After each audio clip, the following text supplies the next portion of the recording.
So Terence Crawford defends his WBO welterweight title with a brutal one-punch knockout over David Avanesyan in the 6th round.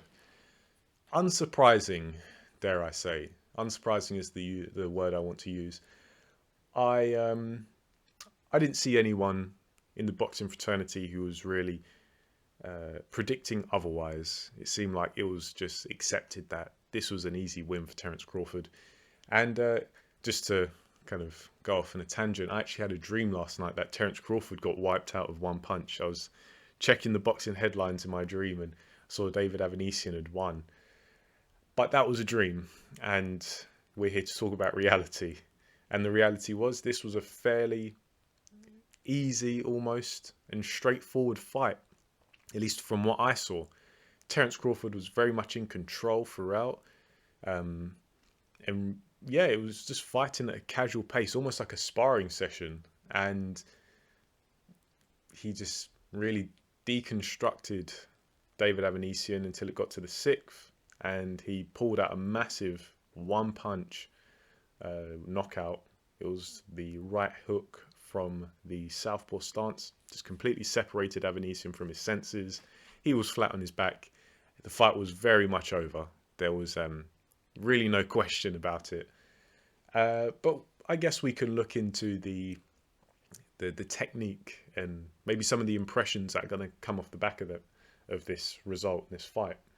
So I felt, as I say, this was a very relaxed, very casual, almost sparring session like pace from Terence Crawford, where he wasn't really going for it. He wasn't really pushing the issue. It seemed to me like he was just feeling his way through the fight, looking to just chip away at David Avanesyan, not force anything, but when the stoppage was there, he'd take it. He'd take it when it presented itself.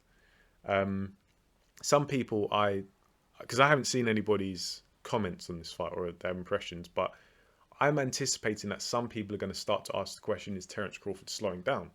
You know, he's 35 years old now. Is he starting to feel the effects of his age and father time, all that kind of stuff? And while I understand why they'd ask that question, I don't necessarily agree, and I disagree. I feel like Terence Crawford was still a complete fighter in there, but was just fighting at a more reserved pace. He was in against an opponent who is good. David Avanesyan is no slouch, but he's not world level, and he's certainly not elite level, which Terence Crawford is recognised as being. Him and Errol Spence are recognised as being the elite welterweights. And I feel like Terence Crawford understood that and saw, I don't have to force anything against this guy. My class will tell over the rounds. I just need to really just be consistent, not do anything silly, not try and disrespect him and go and steamrolling and giving him an opportunity to capitalise. Just do my thing, pick and poke and see which offense I can find, and then that will really be an easy night's work. And I'm obviously, that's my interpretation of it, and I feel like what we saw really reflects that, because we saw a lot of feeling out from Terence Crawford, where he's just using the jabs, just using the lighter, more direct setup shots to get a reaction from David Avanesyan, because David Avanesyan moves his head quite well and he's able to work offense off of that. And so Crawford, I feel like this is the perfect example of why you should vary your power if you're looking to have any success in boxing, because always operating at 100%, always trying to land your power shots, it's not going to get you very far. Or it may if you're a decent puncher, but for the most part, you need to have some intelligent application of your power. And we saw Terence Crawford using those lighter shots, those more direct jabbing. There's not very much weight in them. They're just thrown out there to get a reaction from the opponent. In Avanesyan's case, he was moving his head from side to side quite well. But if you're Terence Crawford, you're thinking, okay, this guy's going to move his head, so there's no point in me head hunting directly. Let me throw something out there, very light, doesn't really intend to land, and even if it does, it's not going to do any damage. But that gets David Avanesyan moving to one position or the other. I can see how he reacts, and then I can anticipate it, by lining up my offense to where the position he's moving into rather than the position he's in right now. And then you double the impact, you catch him off guard most likely, and then you really start to damage him. That's what I saw Terence Crawford do. It wasn't really moving that much around the ring. It was always just about just enough, just enough. It was quite a stark contrast between his performance against Sean Porter, which was his last fight, where, in my opinion, that was probably the best I've ever seen Terence Crawford, because he was just blistering in that fight. He was so sharp. The foot speed, the hand speed, the eyes, the fighting instinct. And obviously that was against a high level opponent. So, yeah, I feel like this fight is very, very straightforward, very easy for Terence Crawford.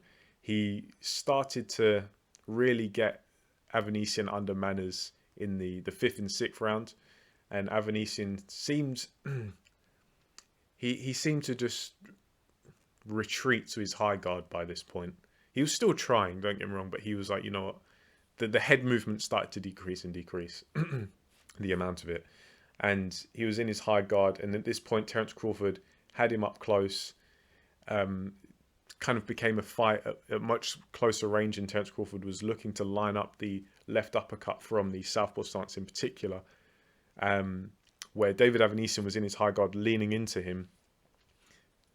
Terence Crawford was using that uppercut to get a bit of clearance from David Avanesyan's head in the guard, and then whip around that right hook from the southpaw stance, which just completely separated Avanesyan from his senses.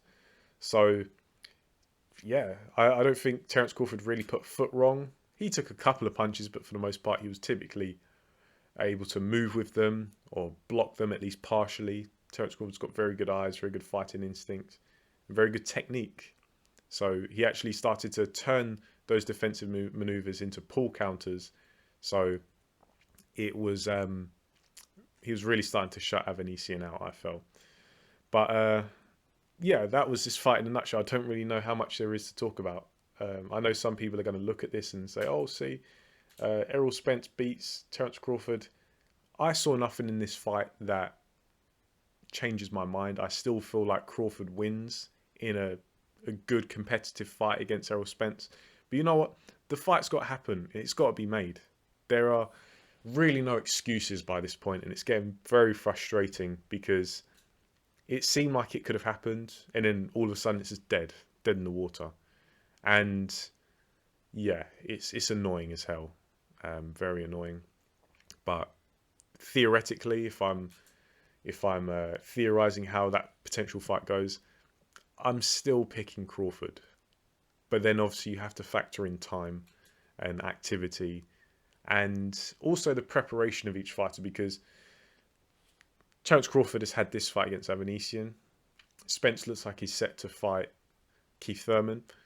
Even though Thurman doesn't resemble Crawford that well stylistically, at least he's a world level operator with world level experience and some world level attributes. Whereas Avanesyan, he's like Euro level at best. I don't see Avanesyan making waves at world level, certainly not elite level. So what's better preparation, in my opinion, is Keith Thurman, just because, to use the old adage, there are levels to this. So that being said, that is something that's in Errol Spence's favour. And I don't know, I feel like this fight is just too... The Spence-Crawford fight is just too up in the air to really make any concrete assumptions, because it could happen early next year. It could happen in 3 years. I don't know. Maybe it doesn't happen at all. I hope that's not the case. But yeah. Moral of the story is I didn't really see anything from Terence Crawford and his performance that is really concerning. I felt it was just a casual sparring type pace, and he got the job done in round 6. Those are just my opinions, though.